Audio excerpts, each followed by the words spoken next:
Eh bien salut tout le monde, c'est Matt-F1, j'espère que vous allez bien. On se retrouve pour le résumé du Grand Prix d'Italie 2019 de Formule 1. Il s'agissait de la 14e manche du championnat du monde de cette année-là.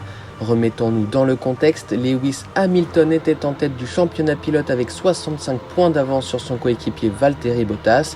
La vraie bataille avait lieu pour la 3e place entre Max Verstappen, Sebastian Vettel et Charles Leclerc, séparés par seulement 24 points. Du côté des constructeurs, Mercedes est largement en tête avec 145 points d'avance sur Ferrari, Red Bull complétant le top 3.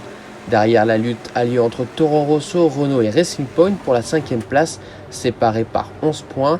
Charles Leclerc, en grande forme après avoir signé la pole puis la victoire lors de la dernière course à Spa, signe de nouveau la pole position après une séance qualificative scandaleuse provoquée par la chasse à l'aspiration. Le Monégasque devance Lewis Hamilton de 39 millièmes. La deuxième ligne est composée de Valtteri Bottas et de Sebastian Vettel devant la bonne performance des deux Renault. Max Verstappen ne s'élance que 19e pour avoir changé de moteur.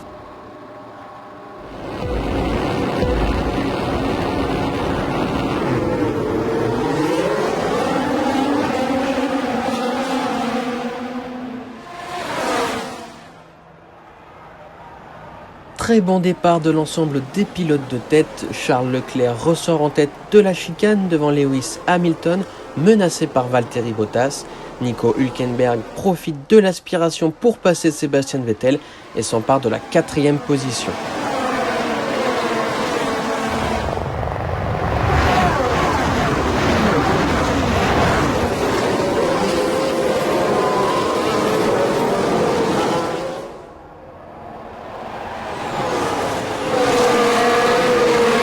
Alexander Albon attaque Carlos Sainz pour la 8e place, mais la McLaren défend durement, provoquant un contact et la sortie de piste de la Red Bull qui descend au 12e rang.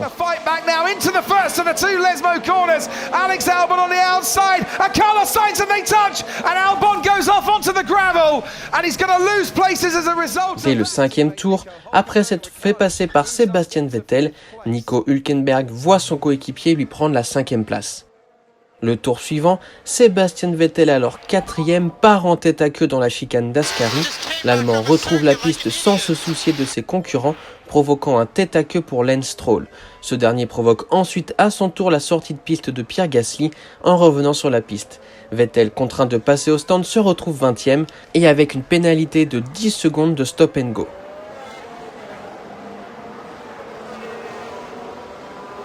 Dans le 23e tour, Lewis Hamilton met la pression sur Charles Leclerc. Le Monégasque ne se laisse pas faire et laisse peu d'espace à son adversaire qui est contraint de court-circuiter la 2e chicane. He's going for it again, Lewis Hamilton. Got a great exit out of the chicane. Round the curve, a grande they go. Is it a grande move from Lewis Hamilton towards the Della Roggia chicane? Leclerc's on the inside. Hamilton goes onto the gravel and has to take... Dans le 36e tour, Charles Leclerc commet une petite erreur à la première chicane qu'il coupe. Il se retrouve ensuite sous la menace de Lewis Hamilton et zigzague pour défendre.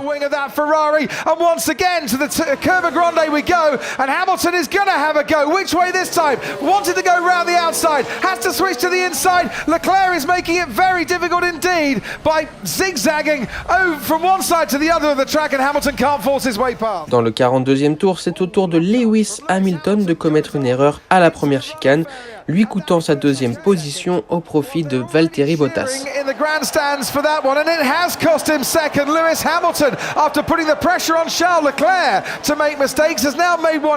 Et finalement, à l'arrivée, c'est Charles Leclerc qui s'impose après s'être battu de bout en bout contre les Mercedes. Il devance Valtteri Bottas et Lewis Hamilton qui complètent le podium.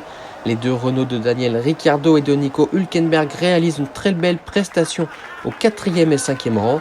On notera la belle remontée de Max Verstappen en 8e position.